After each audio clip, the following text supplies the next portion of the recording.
DJ Moore still going across midfield, inside the 40, the 30. This is Desmond Johnson on the Bleav and Carolina Panthers podcast here on the Bleav Podcast Network. The podcast network for professionals. If you Bleav, if you enjoy the show, please subscribe and rate the show.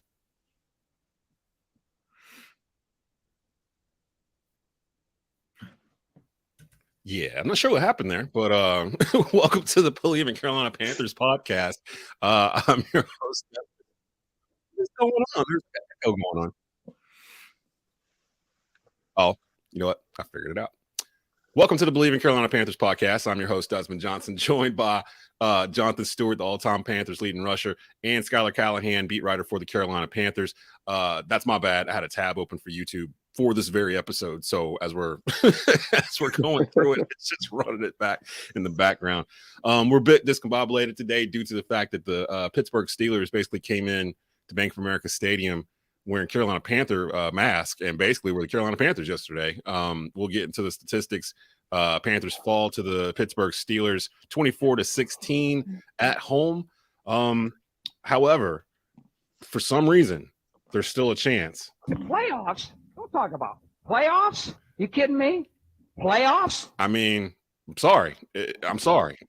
I'm sorry that every single team in the division has a path to the playoffs.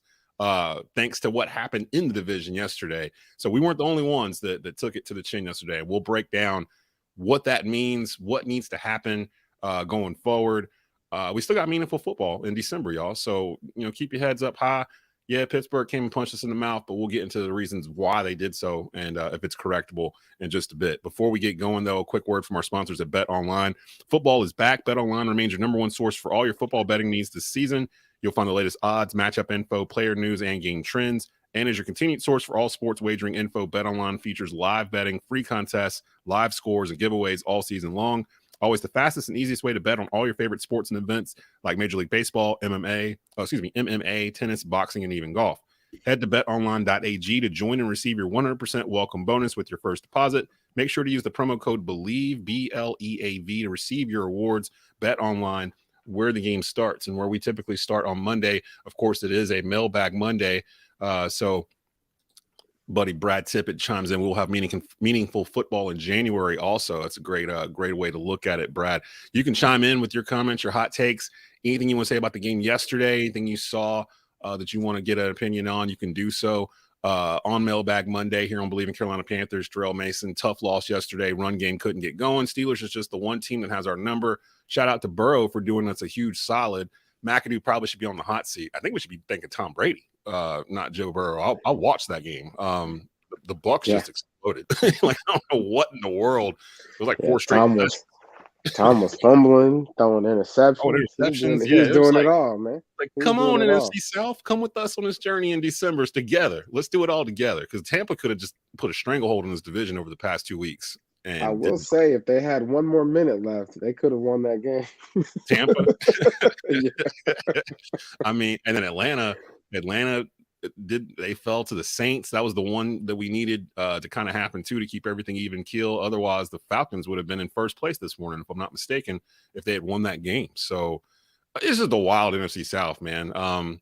We'll get into the nuts and bolts of the division in just a bit. But first, I want to get my guys' opinion on what they saw yesterday. Steelers, Panthers, 24-16 win by the Steelers. Like I said, the main thing that stuck out to me was the Steelers basically took our identity and used it as their own, or maybe we've been using their identity the whole time. I know they've won 3 of the past 4 contests. Stu, let's start off with you. What were your initial thoughts by the end of that contest yesterday, the Panthers falling at home to the Steelers? We talked about it last week. The keys to winning this game was winning in the trenches. You got to control the line of scrimmage. And yesterday, the Steelers did that really well. We knew going into this game that we were playing a Steelers team that is well coached. And we saw a well coached team yesterday. They did the basic fundamentals, which is be physical at the point of contact and on both sides of the ball. The first downs specifically for the Steelers offense whenever you make positive gains on first downs, it opens your whole entire playbook. And we didn't do a good job of stopping them on first downs throughout the course of the game, allowing them to just essentially be able to do whatever they want. They had 22 first downs yesterday compared to our 12, just to frame Stu saying there. Yeah. And I think when we stop them on first down, then it shrinks their playbook, right? Meaning, okay, it's 2nd and 10 or 2nd and 8. Dang, we have to pass essentially. You know what I'm saying? So like let's get Mitch Trubisky uncomfortable earlier on in the game. Make him feel the pressure early on in the game to where he might, make those games like he had last week, 3 interceptions in the red zone. I would have loved to see that happen yesterday for us, but got to win on first down and get off the field. Time of possession, lopsided. I think we had 23 minutes to their 34 minutes or whatever you want. Whatever. Yeah. It was a lopsided time of possession. The amount of plays ran, I think we ran like 40. They ran like 68. You can't get anything done when you scale back and look at what has taken place in that game. It was lopsided throughout the whole time, but we still gave ourselves a chance at the end there, scoring 9 in the fourth quarter. Still had an opportunity, and I think that's one positive, if there is any, to see that our team was able to stay in it even when they shot themselves in the foot on both sides of the ball. Schuyler, your thoughts? Because to echo off of what Stu was saying, the Steelers broke a record yesterday. They had like a 21 play drive or something nuts on offense. Like, I have to admit, I was watching this game off on the side when it was initially on because A&T was playing in the Chris Paul HBCU challenge. So I was producing that game. It was on at 2:00. So I had that on at the same time. So I'm kind of looking at it and like producing and looking at it and producing. And it felt like we never had the football. It felt like Pittsburgh had the football the entire day. Like every time I looked over, it was Pittsburgh on offense on like a 3rd and 4 or 3rd and 5 or whatever. Then I look back over and it's like 1st and 10. I'm like, man, what is going on? What were your thoughts sitting there watching that at Bank of America Stadium? Was that more Pittsburgh just imposing their will on a team like we have been doing 3 of the past 4 games where we've won games the same way? Or was it a matter of something Carolina wasn't doing that Pittsburgh took advantage of? I mean, you got to give credit to Pittsburgh for at least executing their game plan. But from what I saw initially, I haven't gone back and rewatched the game yet. Usually that's what I do on Monday night. Is I saw a lot of guys overplaying stuff. I saw a lot of guys out of their gaps. I saw a lot of missed tackles. I saw a lot of arm tackles. You're not going to bring down Najee Harris with your hands. You're just not going to do it. And even Jalen Warren, the rookie running back out of Oklahoma State, he runs just as hard and as physical as Najee does. So, you've got to be able to wrap those guys up, and you've got to have multiple hats on. If you don't, I mean, you're not gonna bring them down one-on-one very often. So, Stu brought it up. You brought it up. The time possession was huge, and I get at the end they still had the ball twice in the Steelers' red zone, and came away with just 6 points on those 2 trips. But the drive of the game that completely changed the outcome of the game was that 21-play drive. Why? Well, because Carolina didn't have the ball in the second half till 3:17 left in the third quarter. So when they had the ball for 11 and a half minutes, I think that drive was 11:36 or something like that, and you look at the total time possession and there's 13 minutes of differential, there you go. You take that game, that play or that series out, say it's just a normal, 5 or 8 play drive, that's going to give you probably an extra possession or 2. And that's going to give you more chances at the plate. So that drive was a killer for sure. Offensively, I think what I saw was a lot of the same thing. There was too much predictability in the offense, and I think we've seen that at times. And I think over the last couple of weeks, Ben McAdoo's done a good job of changing things up. But man, you got to change the picture. Like, if you're not changing the picture, the defense is going to know exactly what you're doing, even if you're running multiple things out of the same formations. Teams are going to catch on to that. And when you load the box and take away the run, you're going to get the offense you saw yesterday. Yeah, I'm looking at the stats here, and I did go back and look at the I watched the highlights on ESPN, and then I watched the condensed game on YouTube just to get a vibe of the game. The Panthers have been averaging 191 yards rushing in the 5 wins that they've had so far this year. But I've noticed, they had 21 yards. 21 yards on 16 carries. It was the 5th lowest total in franchise history. They basically stacked the box and dared Sam Darnold to beat him. Deonta Foreman had 9 yards on 10 carries. I mean, and that happened in the Ravens game. That literally same script. It felt like, and Cincinnati, now that I think about it, the ones that we have lost have been like this, where we just can't get off running the football. And then not so much we abandoned the run because they were still trying to run it in the second half. We just didn't have it. We just didn't have the football. We couldn't get them off the field. It was so basic in terms of why we lost that football game. And I was seeing from Steeler fans, they were worried about Mitch Trubisky being in there. But if you look at the stats, I'm looking at the stats side by side with Sam Darnold. They basically played the same game, the same stats for the most part. Trubisky was 17 for 22, 169 yards passing, 8 yards per throw. He didn't have as much pressure up front. And we can talk about that because Sam got sacked 4 times. But Sam 14 for 23 for 188. I mean, it was basically the same quarterback playing for both teams. But we might need to discuss our offensive line. We've been giving them flowers pretty much all year, but that may have been the worst outing for the offensive line all year. What were your thoughts on that? Because I thought that kind of dictated the story too, that the offensive line just couldn't control the line of scrimmage. Well, I think it goes back to us saying who the Steelers are, right? Their identity is what it is, and it will continue to be what it is, which is, hey, we are going to play defense. We're going to play smart football. And they did that yesterday. They took advantage of, I think, the fact that the Carolina Panthers, this is the first time in 3 years these guys have played a meaningful game. Yeah. And so, the pressure's there, the pressure's to perform, to protect the house, to protect the bank, knowing what's at, stake and whatnot. I think what we saw yesterday was Steelers star players show up across the whole board.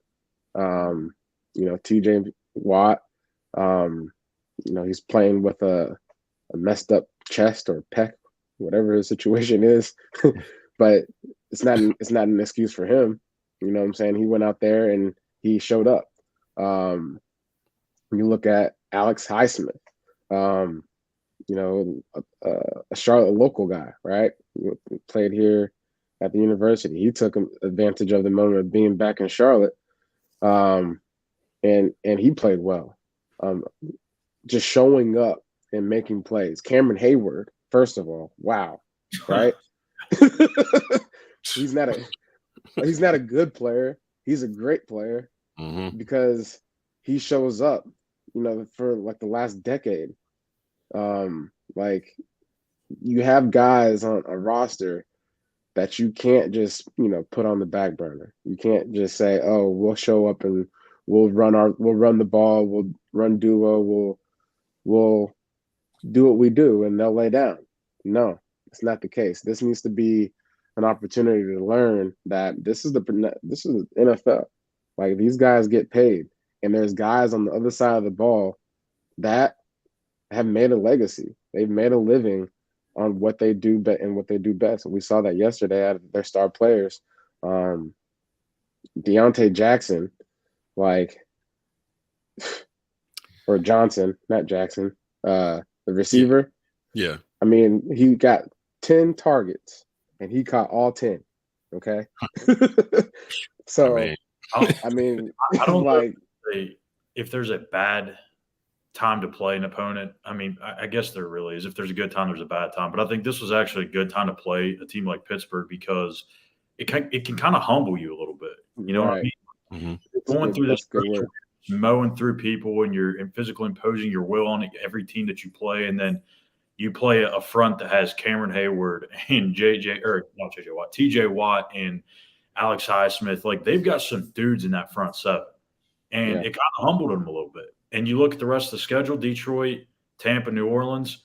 Those are defensive fronts that Carolina should whip. Like, I'm just being honest. Yeah, at least from all year. This is an opportunity for them to kind of get humbled a little bit before they go down the rest of the stretch against teams that they should be able to do work against. Iron sharpens iron. We've heard that for how many years? Like, the perfect example of it right here. The Mike Tomlin, the head coach of the Steelers, mentioned he threw a little schematics at the Panthers to slow down the run game. They used an extra big defensive lineman, Marvin Leal, 6'4", 290, just to kind of put some more meat in there. And the offensive line just couldn't open any holes. And we've talked about it, the past month on here. We haven't been hiding anything in terms of what the Panthers are doing. They're running the football. You let them get off for 35 carries and 150 plus yards, they're probably going to win the football game because they're probably controlling time of possession and everything else. If they don't, I think that's the thing that stood out to me. There is no middle. Like, it's like either we bump you upside the head for 160, 170 yards and like we're just rolling, or we can't get nothing together. Nothing at all. Like, it'll be like 10 carries for like 23 yards for like the whole day. And you're like, is this the same team? Like, is this the same team that ran on Seattle for that much last week? This felt more like Baltimore than Cincinnati because of just how ineffective the run game was. But it was like they were never out of the game. Like, they still had those 2 trips to the red zone where they could have easily took the lead. It seemed like they were about to have all the momentum. I think it was some point in the fourth quarter when Frankie Louvu got the sack, they forced the punt, and then it's like, okay, here they go. But they just could not finish the drive. And I don't know why that was. I'll say this. I don't know what the heck Ben McAdoo was thinking on 3rd and goal and calling a quarterback draw. Oh, my gosh. Yeah, I did watch that live, and I was like, what in the world? Because like it looked like Sam realized the call was bad as the call was going on. Like, as soon as he had it and took a step back, and he was like, oh, I got to run this myself. He took a couple steps forward and realized there was nothing. There was nowhere to go. Those athletic linebackers that they have and guys on the edge that they have, like, there's no way. No. It's just, you got to have a pass in there somewhere. Like, if you want to have an RPO, fine, but not just a straight up draw. Like, in that situation, with Sam Darnold. Like, it's like when I was watching the game, with our running game and how it was going, I usually don't do this, right? Like, I had thought of the phrase "know when to fold them," right? Because, like, and I say that because I look at the games that we've lost where our running game just didn't come together the right way. Complementary football is when something isn't working, the other piece has to work. You know what I'm saying? It has to work. And which means out the gate, throughout the whole entire game, the Steelers were one safety high the whole entire game. Like, there was a couple times. From what I counted, I think they had two safeties twice. Yeah, like they out the gate had a game plan, which was, we're taking away your run game. Now what? Okay, so at that point, like, I want to see us give the ball to DJ Moore. He had 6 targets. He caught it 5. Yeah. Give him 10 targets. You know what I'm saying? Like some drags, some flats, some slants. Like, put it on him. Like, let's not, settle for these, Rain Man throws down the field for his big, opportunity. Like, I'm looking at this game, and there has to be another way. And we need to be able to challenge defenses in other facets other than just sticking to the run game. And this is the first time I've ever said this. So because we're in a time now in December where you have no room for error. So you have to get it right. So you have to be able to throw the ball when you have to throw the ball. You have to, especially in the red zone, we have to be able to score touchdowns. They didn't even try, did they? To throw it? No, because, and I'll tell you this, other teams are watching the Carolina Panther games. Yep. I bet you the Detroit Lions, they're going to be tired, sore, beat up on this away game that they're coming to Carolina in. And I'm pretty sure it's going to be a bully game. Like, they like to run the ball. They have a high-powered offense at this point in the season. And their defense is going to look at our offense and say, well, let's go single high. Let's stack the box and see what they do. You almost have to like look at the offense and think, why don't they just start play actioning teams to death? Because if not, I mean, look at the last, I want to say 4 or 5 games and look at the first 2 drives for Carolina every time. I guarantee you, first and second down, every single time is just run, whether it be counter, trap, zone, like whatever. It's going to be a run. Why not surprise them? Go play action on first and second down each time. Get those safeties to start biting, and then all of a sudden, if they only got one safety deep, and your guy beats his man, hello, you got the whole game. Yeah. Happen. So start play action to death and start rolling Sam out more. We saw last week, Sam Darnold was good on the move. Yeah. Him out of the pocket. I will say, because it didn't sound like they announced the starter for next week yet. He hadn't officially said it's going to be Sam Darnold. Just thinking on it, I don't think I want PJ Walker back as starter because the offense is way more limited when they have him in. At least Sam was throwing down the field yesterday. Sam Darnold is our best quarterback right now. He's got to stay the rest of the month. Like we won't talk about next year or the draft or the future. We're just talking about right now, like in December. As non-existent as the pass game was at times, he still didn't throw a pick yesterday. No. Right. He hasn't been turning the ball over. Yeah. I mean, and again, even in that Baltimore game, it didn't feel like we were like getting stomped or anything. And it didn't last yesterday either. It didn't feel like we were just getting beat down. It just felt like keep away. Like they wouldn't let us have the ball. Like, I mean, it really just boiled down to that. Brad Holt says he's not all in on Al Holcomb or Ben McAdoo. I did. I watched the Al Holcomb press conference last week before the game. That was on Thursday. Actually, it was what you had to leave for while we were doing the preview episode. And I went back to YouTube that night and watched it just to kind of get a vibe for Al Holcomb. I like Al Holcomb. I like his whole demeanor. I like what he's very clear. You can see that he's cut from the same cloth as Steve Wilkes. I don't think Holcomb was the problem yesterday. I think it's more of a matter of execution. For CJ Henderson's ankle injury affected the entire defense. That was huge. Keith Taylor is burnt toast this morning. Like, he was just getting wet up like the whole day. I got to give credit to Keith though, because he took those questions. I put it on Twitter. He took those questions like a true pro. Like those games, and Stu can probably attest to this. When you have a really bad game and it's clear, and you're going to get bombarded with questions as to why you had such a bad game, like those are tough questions to answer. Like, you don't have the answer to what just happened, but you got to sit there. And he took the blame for it. I got to give him credit. I think this will be a good learning moment for him. Anyways, I like Keith. I like his size, his speed. I mean, there was a lot of there's a couple plays where he was right there, and as a defensive player, you got to have that goldfish memory. Because you got to get back to work soon, buddy. And I honestly think this was because of the Tampa Bay Buccaneers loss. I feel like this, if there's any positive note, we lost this game, so we can feel what it feels like to lose a meaningful game.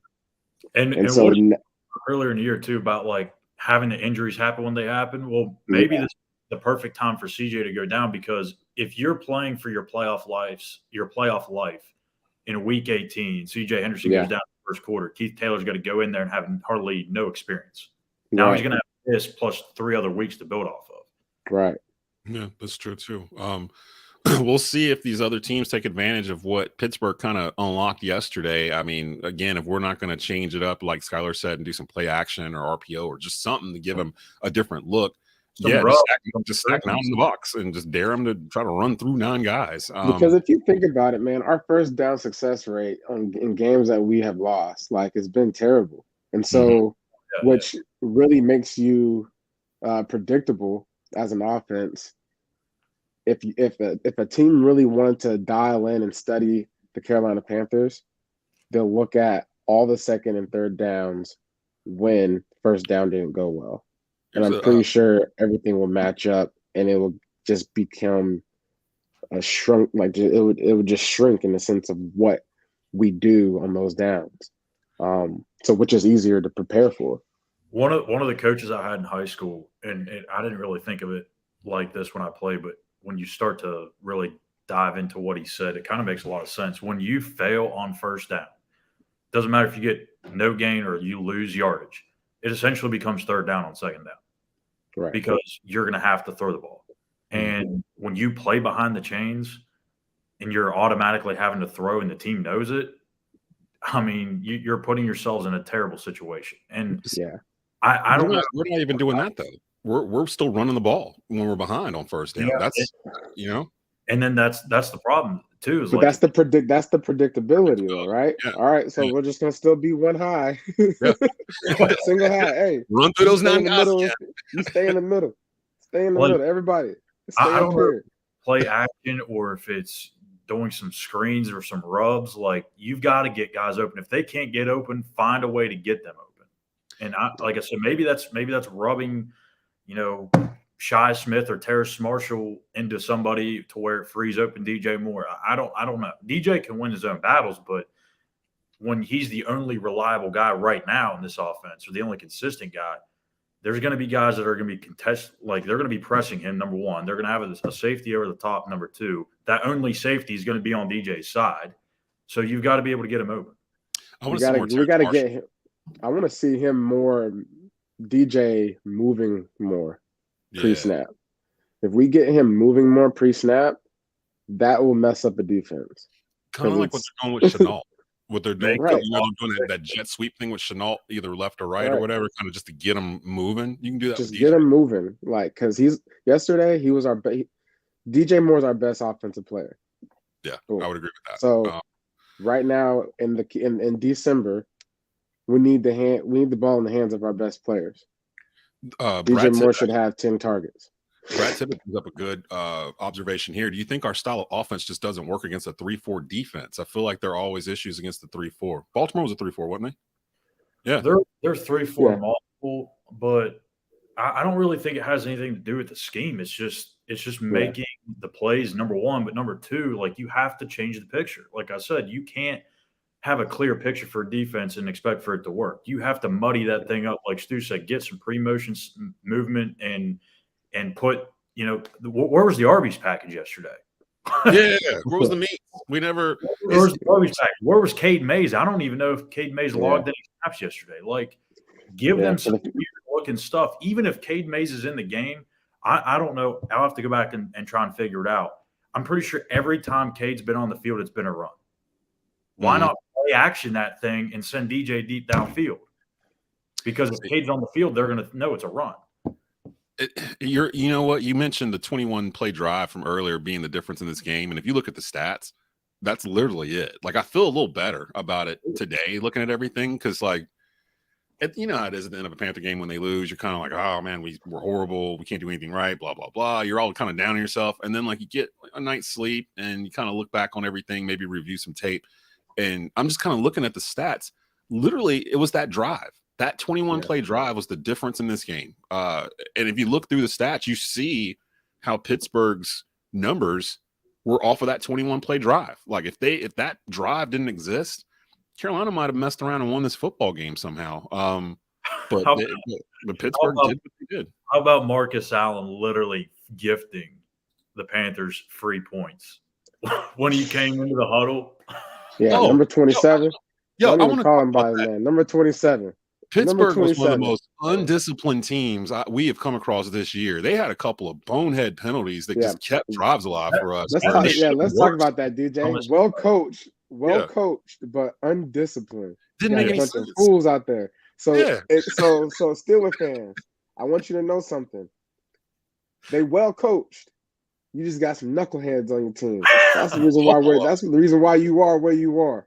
Yeah. So it ain't just one. Don't be putting Coach Tomlin on no hot seat or anything like that after this year. Did the player not know that was illegal? That you can't go stand in the other team's huddle? Like, it just doesn't feel right. Like, where do you just stand like it's Pop Warner? Like, they ain't gonna notice.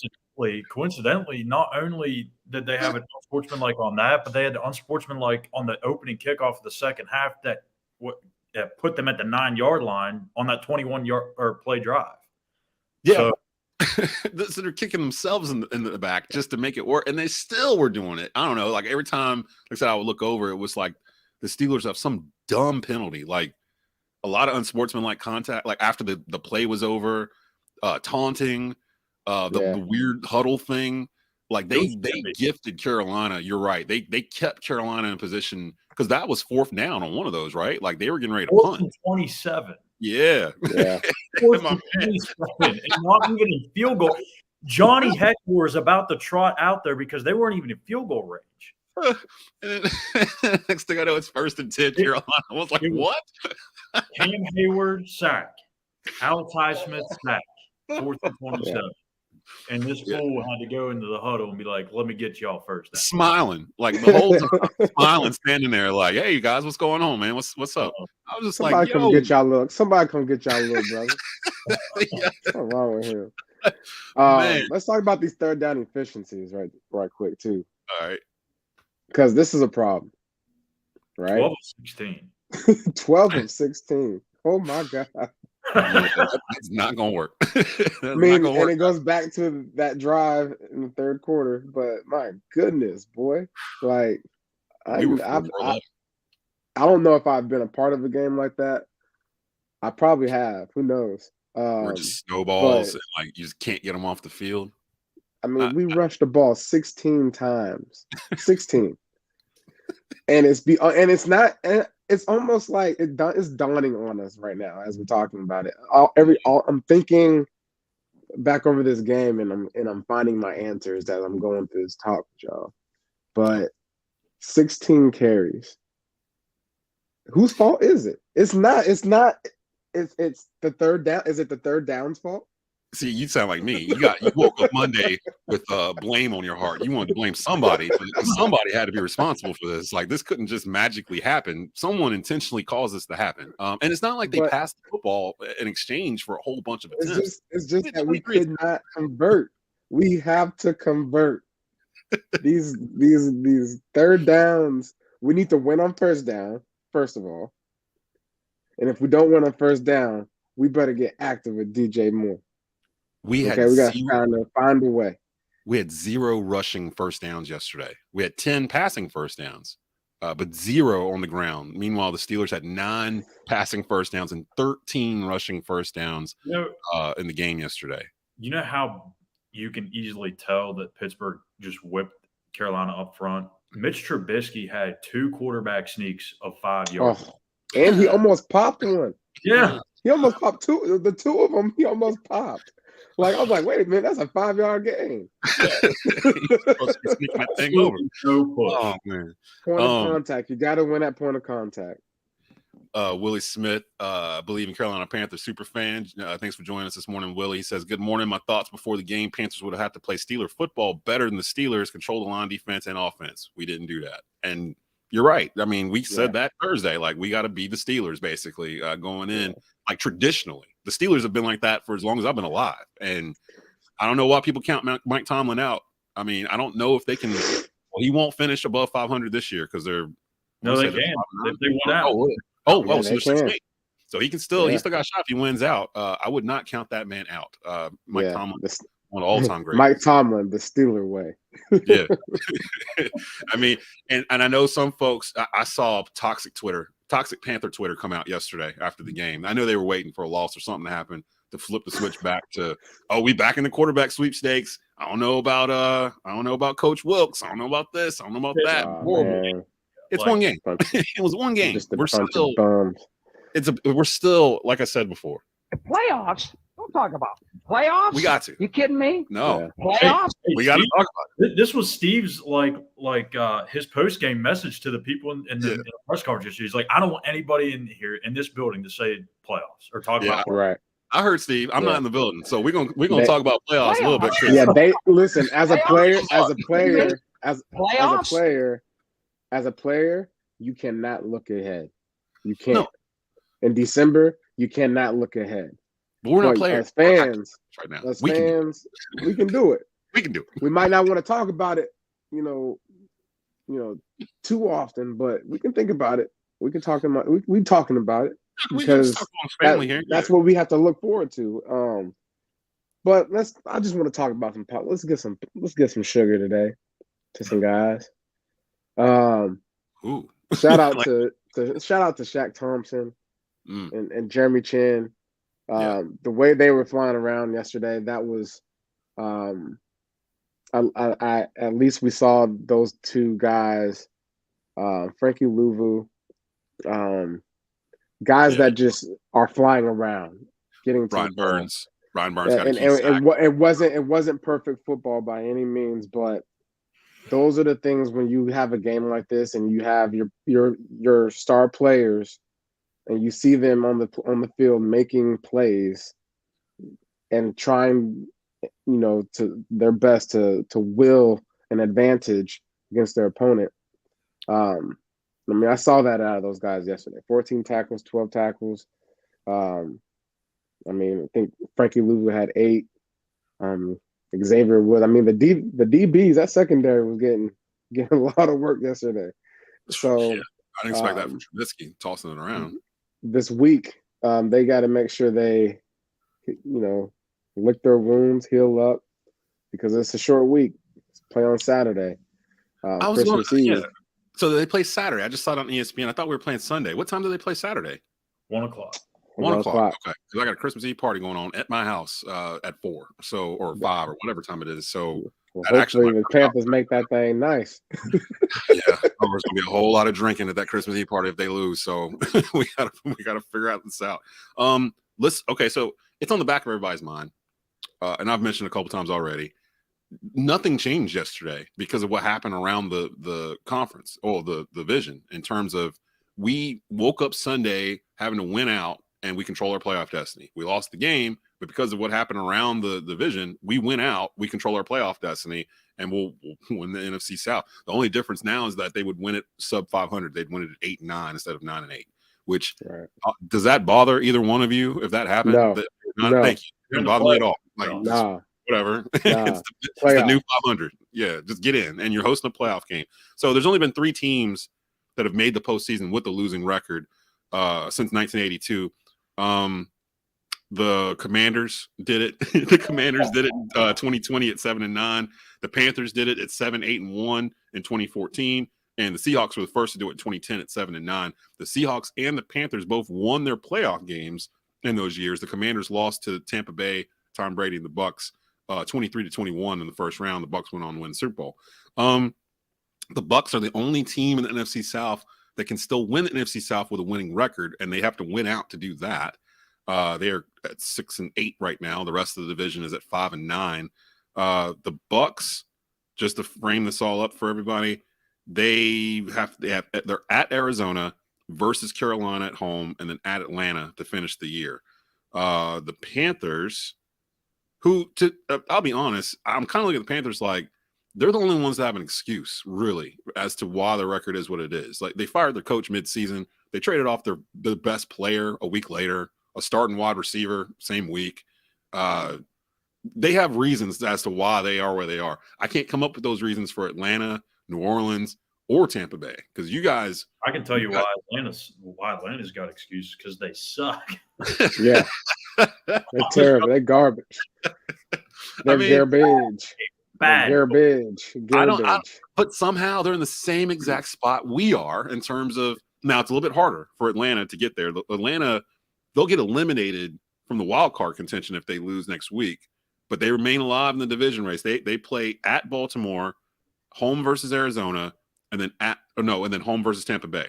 Yeah, they need stuff to happen. The Bucks have to lose their final 3 games. We have to lose to the Saints and the Lions, and the Saints have to lose to the Browns and the Eagles. So Falcons, they're not exactly on the same path as everybody else. They're still in the picture.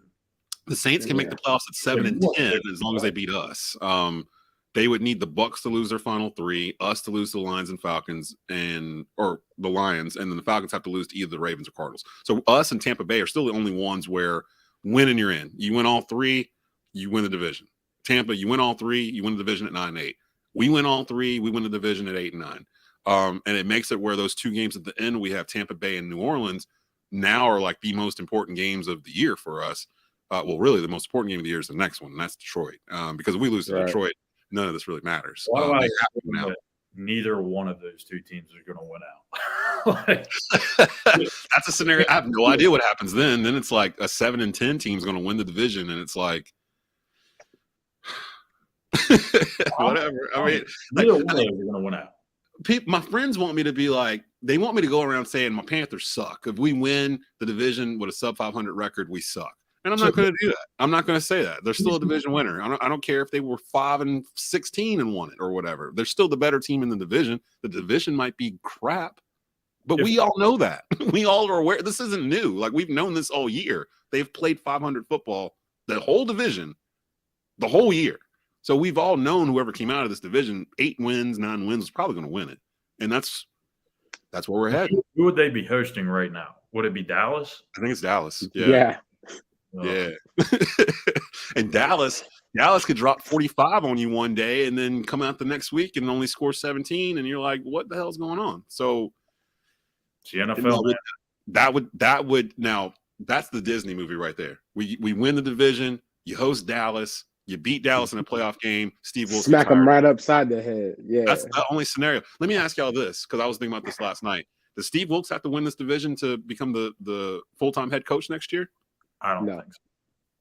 I mean, I'm trying to think of David Tepper, because I still feel like, I don't know. He said he has to do a lot, but he never really specified what a lot is. Like, that's a moving goalpost to me. Like, what's a lot? Steve Wilkes has changed the culture already. Period. The whole stadium rocks different.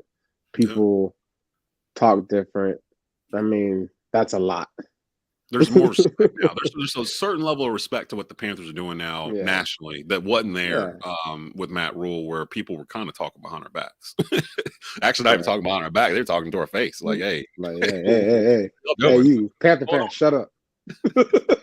Y'all are nothing. Y'all are meaningless. So that actually helps me for my weekend planning. So the Panthers play Saturday at 1:00. I Bleav that's on to your party, Desmond.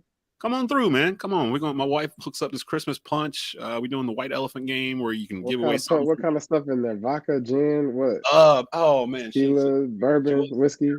It's like a mix of like she used to be a bartender, so like it's got a bunch of good stuff in there. Okay. Yeah. Come on through here on Christmas Eve. Yeah. I'm up here in Kernersville. You know, we do the white elephant game where you take something from your house, wrap it up, and bring it in, and then you got a group of people. They pick a gift, they open it. If they don't want it, they can trade it to somebody else or take their gift. So it's gonna get rowdy a little bit later on Christmas Eve.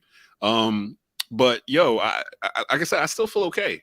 I'm still fine in terms of where we are. I'm just happy that I've got football to watch that's meaningful in December. Again, we've gone since 2017 having a December where we were actually in the games. You know how hard it is?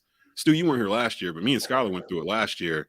It's hard to talk about the Panthers when it's like they're eliminated, they're just losing games, they're just going through the motions. It's December the 12th or whatever. You still got 3 more games to talk about. It's rough, hard. Remember Tampa Bay week 18 last year when the Bucs were getting going again, and it's just they beat the brakes off us, didn't they? Yeah, it was score, but it was audition maybe. I think we were looking at it like, well, maybe this will get Matt Rule fired, and it didn't. It didn't even matter. Like in the end. Can I tell y'all why I'm mad right now? Yeah, I'm gonna tell you why we mad, son. Special edition here. What's up? The Denver Broncos What'd they do? Russell Wilson. Latavius Murray was the answer the whole year. Oh, that coach got to get fired. Like, this is Like, a criminal. This whole year. It just dawned. It really dawned on me when we played them. I was like, dang, they got Latavius Murray. Like, Latavius Murray is nice. Mhm. Like, why aren't you utilizing him the way a horse should be utilized? Are coaches just outthinking themselves? Because we had that Yeah. here. Roll had Foreman on the bench the first 5 games and didn't really run him at all. Like, or was that the offensive coordinator? Because I'm thinking, like, Russell Wilson is at his best when he has a solid running game, as is any quarterback, right? So Yeah. He's made his money. when he was with the Seahawks, when they had a running game, he was at his best. Even so, the running game, like the Super Bowl, like that whole decision to run or pass, you lost that game because you decided to do the wrong thing. Yep. So like everyone knew. Like everybody, the stadium, the refs, like everyone's like, I've got the hot question for y'all. Right now, would you take Russell Wilson or Sam Darnold to lead your offense? which ooh. offense? Which offense? The Carolina offense or the Denver offense? Any offense. If Any you had to offense. start your franchise for the next 5 years, which quarterback you take? Like Oh, man. like 'Cause- the quarterback, like Russell Wilson, like who he is right now. yeah. Right now. Like right now, he's got a concussion, concussion protocol. No. You know, That's right. I think I would. How old is Russell Wilson? Like 35? 30 something, yeah. Or he ain't a spring chicken no more. Problem is Darnold's 25 or 26 or something. I'm taking Sam Darnold. It's so I think it I'd feels take so Sam. weird to say. Yeah, it was. But no, Sam listen. feels like a game manager to me, like the Look. quintessential game manager. If you put him in the right spot, Russell ain't a game manager, although he really kind of is. I'm taking Sam Darnold. If I can build a team around a guy, I'm taking Sam. But I I'm just like- told you how And I'm doing that in a way that's like, yo, give me some weapons like the 49ers offense. Give me an offensive line that is like the offensive line from Dallas 5 years ago. Like, we rocking and rolling, baby. Darnold on that, yeah. all these Panthers fans have been talking about how much the Carolina gave up for Sam. They gave up a second, a fourth, and a sixth. They recouped one of those 6 in another trade and Yep. found a way to get back up in another trade. So, like, you think about that compared to what Denver gave up, and Stu just said he And the money, that Like- ain't counting the money bags on top of what they gave up. They gave up $250 million to this man. Like, he. Yeah, man. I'm taking Sam. I'm taking Sammy. I think I would take Sam too in that situation. Again, I haven't had a problem with Sam Darnold the past. How long has he been starting now? 3 weeks, 4 weeks? I haven't had an issue with Sam really at all, other than I think I've had an issue with the play calling, like let him loose a little bit because we know Sam can throw it. Now that he's kind of comfortable and he's got a run game with him, once you get that established a little bit, like we said earlier, open up the play action, open up smart, do something. All I know is I think Sam deserves an apology from a lot of people because right now he's carrying the torch the best he can.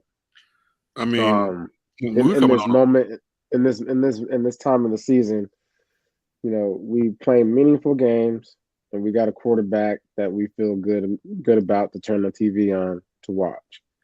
And some people need to apologize to Sam. I know there's a lot of people saying some really mean things, hurtful things on Twitter. I need to apologize. I said so many things about him on this podcast last year, but again, that was last year. And a lot of Sam was throwing directly into the numbers of defenders last year. It was like, yo, he ain't on our team. Desmond's apologizing.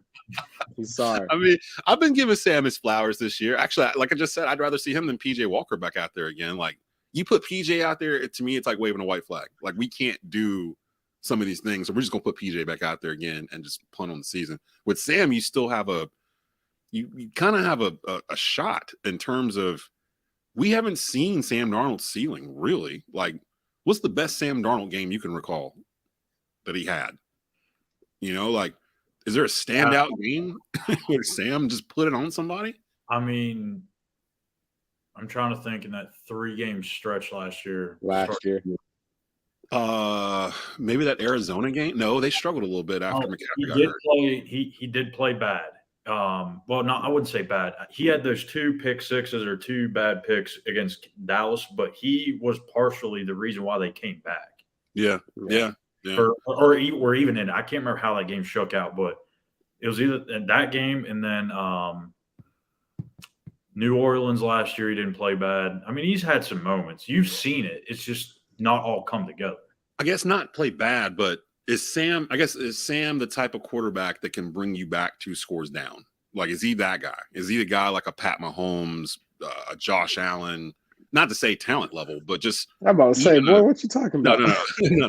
I mean, hell, he got drafted, 2nd overall? No, I just mean, like, do you feel confident, like, if the Panthers get down, that they can depend on Sam Darnold to bring them back in the passing game when they haven't even been calling that in the offense? Like, I think that's my only concern with Sam. Let me ask you this. Were you saying 2 scores, like they need a touchdown and a field goal, or 2 touchdowns? Just 2 drives to get to 2 scores. 2 scores. Like, do you trust Sam Darnold midway through the 4th quarter down 10 points to get you down the field twice to tie the game? Like, are we there yet? Because if we are, then what are we talking about with Sam in terms of other quarterbacks? It's his for the rest of the year. But if there's some doubt there, what do you do? Because you can't really go back to PJ and Baker across the country. So what will we do?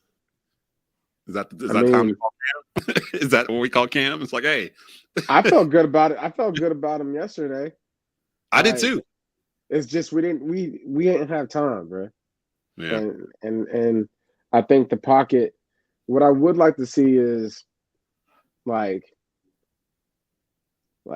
never don't fold when you under pressure. Like yesterday, you got hit 4 times, sacked 4 times. Yeah, a couple of those like right up the middle. And shoot, like I'm glad I didn't play quarterback because I would have been running for my life if I got hit blindsided or something. One of those behind, like Sam when he was to the left, and dude just came unabated from the right and just clobbered him. And then there was another one where the dude just came right up the middle of the line, like unblocked, like right at Sam's face, and Sam had nowhere to go. They were bombarded. The offensive line was bombarded yesterday. That might have been the worst game of the year. Yeah, but I'd like to see like when things aren't going perfect or going that well at the line of scrimmage, I would just love to see a guy just step up in there, take a hit, just shuffle a little bit to the left or to the right to make that throw and get smacked. Because those are the plays that you say to yourself, dang, he made a great throw under pressure. And for it. Those types of throws happen in the red zone. Where you see guys under pressure, getting hit, making a throw, and connecting with the receiver for a score. And we could have saw that yesterday. We didn't towards the end there, but I don't know, man. I think this is a good opportunity for this team to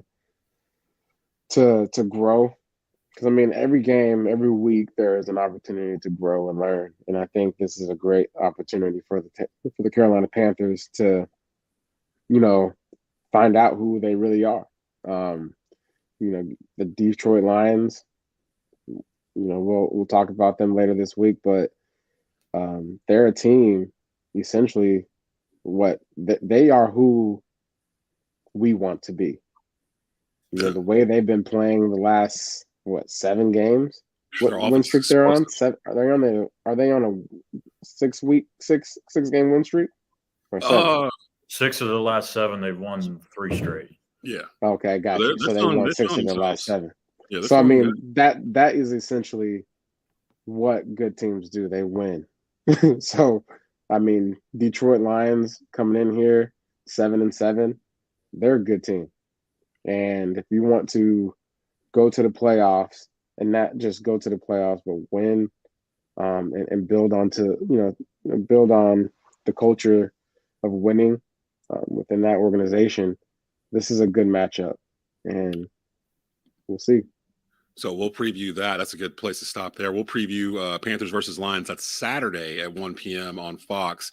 We'll preview that Thursday. I think we'll probably about 11 o'clock. We'll be back on again live.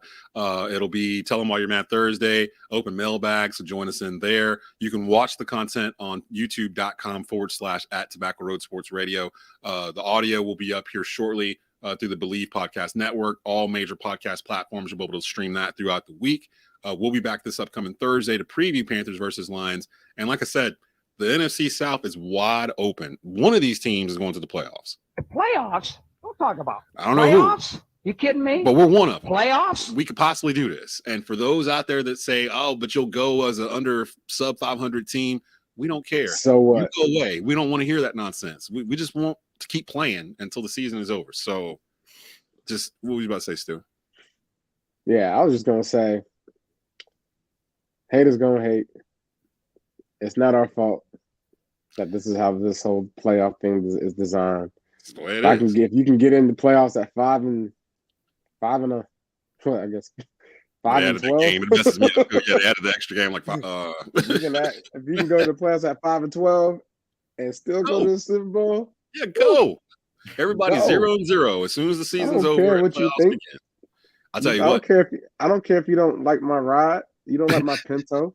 I'll tell you what. Dallas don't want to lose to a sub 500 team in the playoffs. I'll tell you that. Like, no, they don't want that to happen either. So we'll get into all the nuts and bolts of all this as we go forward. But we got to get out of here. Bleav in Carolina Panthers brought to you by betonline.ag. Go take advantage of that promo code Bleav when you go visit them there. And we will see you Thursday live about 11 a.m. Keep pounding.